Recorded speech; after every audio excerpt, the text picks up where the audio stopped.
حضور اکرم صلی اللہ علیہ وسلم عظیم ترین بھی ہیں، آپ صلی اللہ علیہ وسلم محبوب ترین بھی ہیں، تو حضور اکرم صلی اللہ علیہ وسلم کی عظمت اور محبت کا تقاضا آپ کی اطاعت ہے۔ آپ کی محبت کا تقاضا صرف زبانی جمع خرچ نہیں ہے، صرف زبانی جمع خرچ نہیں ہے، بلکہ آپ کی محبت کا تقاضا یہ ہے وہ اعمال کریں جس سے آپ خوش ہوتے ہیں، آپ کی آنکھیں ٹھنڈی ہوتی ہیں۔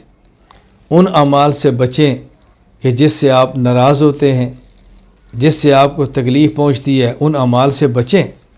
وہ اعمال کریں کہ جس سے آپ کی آنکھیں ٹھنڈی ہوتی ہیں، وہ اعمال کریں کہ جس سے آپ کو راحت ملتی ہے، جس سے آپ کو خوشی ہوتی ہے، وہ اعمال کریں۔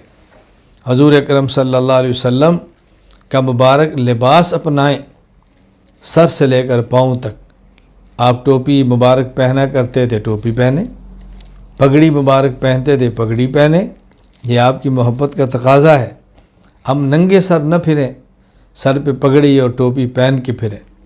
حضور اکرم صلی اللہ علیہ وسلم کے بارے میں حدیث میں ابواب قائم کیے ہیں کہ آپ کی پگڑی کا رنگ کیا تھا۔ باب ما جاء فی امامت النبی صلی اللہ علیہ وسلم، مکہ فتح ہوا، وعلی امامت سوداء، آپ کے سر کے اوپر سیاہ رنگ کی پگڑی تھی۔ آپ نے کب سفید رنگ کی پگڑی باندھی ہے؟ حضر میں آپ کا معمول سفید کا بھی تھا، سفروں میں سیاہ کا بھی تھا، تو آپ نے مختلف رنگوں کی پگڑی پہنی ہے، تو حق بنتا ہے کہ ٹوپی پہنیں، حق بنتا ہے پگڑی باندھیں۔ حضور اکرم صلی اللہ علیہ وسلم سر مبارک پہ رات کو تیل لگایا کرتے تھے، سر پہ تیل لگایا کرتے تھے۔ آدمی تیل اسی لگایا کہ میرے سر میں خشکی ہے، جائز ہے، لیکن اس لیے لگائے کہ میرے پاک پیغمبر کی سنت ہے۔ کیا مزہ ہے، خشکی تو دور ہونی ہے، لیکن حضور صلی اللہ علیہ وسلم کی سنت سمجھ کے لگائے۔ اور آپ اتنا تیل مبارک لگاتے، اپنے سر مبارک پہ اتنا تیل لگاتے کہ آپ کو اپنے سر پر ٹوپی کے نیچے کپڑا رکھنا پڑتا، اور وہ کپڑا تیل میں یوں آلودہ ہوتا، یوں تیل لگتا، کہتے ہیں کہ انہ ثوب صیات، یوں لگتا کہ تیل کے کام کرنے والے شخص کا یہ کپڑا ہے۔ آپ اپنے سر پہ وہ رکھتے تھے۔ پھر آپ کا مبارک عمل تھا، ٹوپی ہے، اوپر پگڑی ہے۔ پھر رسول اکرم صلی اللہ علیہ وسلم کی مبارک عادت ہے کپڑے کیسے پہننے ہیں۔ آپ نے جوتا مبارک پہننا ہے، عصا مبارک رکھا ہے، مسواک کا استعمال کیا ہے، تسبیحات کا اہتمام کیا ہے۔ رسول اکرم صلی اللہ علیہ وسلم کی وہ ظاہری چیزیں جو ہمارے اختیار میں ہیں، اس کو ہم نے اپنانا ہے۔ آپ کو حسن و جمال وہ تو ہمارے اختیار میں نہیں ہے، لیکن آپ نے حسن و جمال کو برقرار رکھنے کے لیے جو چیزیں اختیار فرمائی وہ تو ہمارے اختیار میں ہے نا۔ آپ نے خوشبو کا کتنا استعمال کیا ہے۔ حالت مبارک یہ ہے کہ آپ کے مبارک پسینے سے خوشبو آتی ہے، آپ کے مبارک برات سے خوشبو آتی ہے، حاجت سے خوشبو آتی ہے، لیکن اس کے باوجود بھی آپ نے خوشبو کا اہتمام کیا ہے۔ تو ہمیں بھی خوشبو کا اہتمام کرنا چاہیے، بہت اہتمام کرنا چاہیے، خوشبو کا اہتمام کریں۔ رسول اکرم صلی اللہ علیہ وسلم نے جن جن چیزوں کا اہتمام کیا ہے، وضع قطع ظاہری چیزیں، ہمیں اس کا بھی خیال کرنا ہے۔ رسول اکرم صلی اللہ علیہ وسلم نے لباس کا اہتمام کیا ہے۔ آپ نے لباس پر پیوند لگا لباس بھی پہنا ہے، 30 اونٹوں کی مالیت کے برابر لباس بھی پہنا ہے، اتنا قیمتی لباس بھی پہنا کہ کسی کے پاس وسعت ہو تو قیمتی لباس پہننے میں حرج نہیں ہے۔ پیوند لگا کے پہنا، اگر وسعت نہ ہو تو مانگے مت، پیوند لگا ہوا لباس پہن لیں۔ آپ نے اس کا بھی اہتمام کیا ہے، کیونکہ آپ امیروں کے بھی نبی ہیں، غریبوں کے بھی نبی ہیں۔ آپ نے اپنی عملی زندگی سے امیر کو بھی سبق دیا ہے، آپ نے اپنی عملی زندگی سے غریب کو بھی سبق دیا ہے۔ تو رسول اکرم صلی اللہ علیہ وسلم کی جو ہدایات ہیں ان کا خیال کرنا بہت ضروری ہے۔ پھر نبی کریم صلی اللہ علیہ وسلم والد ہیں، تو آپ نے والد بن کر اولاد کے حقوق بتائے ہیں۔ نبی کریم صلی اللہ علیہ وسلم سسر ہیں، تو سسر بن کر دامادی کے حقوق بتائے ہیں۔ نبی کریم صلی اللہ علیہ وسلم داماد ہیں، داماد بن کر سسر کے حقوق بتائے ہیں۔ رسول اکرم صلی اللہ علیہ وسلم کے نواسیاں، تو آپ نے یہ حقوق بھی بتائے ہیں۔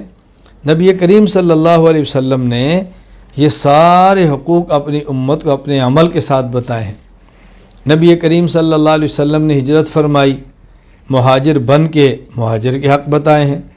نبی کریم صلی اللہ علیہ وسلم نے دین مبارک کے لیے 3 سال شیب ابی طالب میں گویا جیل کاٹی، آپ نے وہ آداب بھی بتائے ہیں۔ فقر برداشت کیا، وہ بھی بتائے ہیں۔ میدان جنگ میں اترے، جہاد کیا، وہ بھی دکھایا ہے۔ غازی بنے ہیں، وہ بھی بتایا ہے۔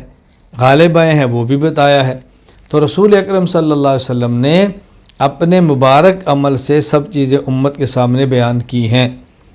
نبی کریم صلی اللہ علیہ وسلم کی خلوت کو دیکھیں، آپ کی جلوت کو دیکھیں، اپنوں کے ساتھ تعلق دیکھیں، غیروں کے ساتھ تعلق دیکھیں، پھر رسول اکرم صلی اللہ علیہ وسلم کا مسکرانہ دیکھیں، اپنے صحابہ کی دلجوئی کے لیے ہنسنا دیکھیں، اپنے صحابہ کرام کی دلجوئی کے لیے محبت کی باتیں کرنا سیکھیں، پھر رات کو کڑنا سیکھیں، رات کو رونا سیکھیں، لمبے لمبے سجدے کرنے دیکھیں، لمبے لمبے رکوع کرنے دیکھیں۔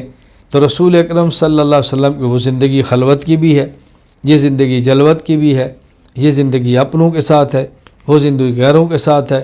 کبھی زندگی مکہ کی ہے، کبھی زندگی مدینہ کی ہے۔ مکہ مکرمہ کو دیکھیں تو الگ زندگی ہے، مدینہ منورہ کو دیکھیں تو الگ زندگی ہے، غار کی دیکھیں تو الگ زندگی ہے۔ تو رسول اکرم صلی اللہ علیہ وسلم نے اپنے عمل سے یہ سارے معاملات امت کے سامنے پیش کیے ہیں، اور ہمارا حق ہے امتی ہونے کی حیثیت سے کہ ہم نبی کریم صلی اللہ علیہ وسلم کی ان اداؤں کو اپنائیں، ہم ان اداؤں سے محبت کریں، رسول اللہ صلی اللہ علیہ وسلم کی طرح جینا سیکھیں، پیغمبر کی طرح دنیا سے جانا سیکھیں، پیغمبر کی طرح صحت میں رہنا سیکھیں، بیماری آئی تو برداشت کرنا سیکھیں۔ یہ رسول اکرم صلی اللہ علیہ وسلم کی ساری زندگی کھلی کتاب ہمارے سامنے ہے۔ اور عجیب بات یہ ہے کہ آپ صلی اللہ علیہ وسلم کی ہر ادا امت نے محفوظ کی ہے، آپ کی ادائیں محفوظ کی ہیں، چلنا محفوظ کیا ہے، بیٹھنا محفوظ کیا ہے، لیٹنا محفوظ کیا ہے، بازاروں میں جانا محفوظ کیا ہے، رات کو مسلح پہ کھڑا ہونا محفوظ کیا ہے، سواری پہ سوار ہو کر سفر کرنا محفوظ کیا ہے۔ یہ ساری ادائیں ہمارے پیغمبر پاک صلی اللہ علیہ وسلم کی اللہ تعالیٰ نے قیامت تک کے آنے والے امتی کے لیے محفوظ کروا دی ہے۔ تو رسول اکرم صلی اللہ علیہ وسلم میں عرض کر رہا تھا کہ آپ عظیم ترین بھی ہیں، مقدس ترین بھی ہیں، محبوب ترین بھی ہیں، اور رسول اکرم صلی اللہ علیہ وسلم مطاع ترین بھی ہیں، یعنی جس کی اطاعت کی جائے، جس کی اطاعت کی جائے۔ اللہ تعالیٰ نے قرآن کریم میں ایک بات ہمیں سمجھائی ہے، ہم نے محبت تو کرنی ہے، ہمارا ایمان ہے، اطاعت کرنی ہے، ہمارا ایمان ہے، لیکن انسان ہے، اطاعت میں کوتاہی ہو جاتی ہے، کبھی غفلت ہو جاتی ہے، کبھی نہیں کر پاتا۔ تو قرآن کریم کہتا ہے وَمَا أَرْسَلْنَا مِن رَّسُولٍ إِلَّا لِيُطَاعَ بِإِذْنِ اللَّهِ، ہم نے پیغمبر پاک کو اس لیے بھیجا تاکہ ان کی اطاعت کی جائے۔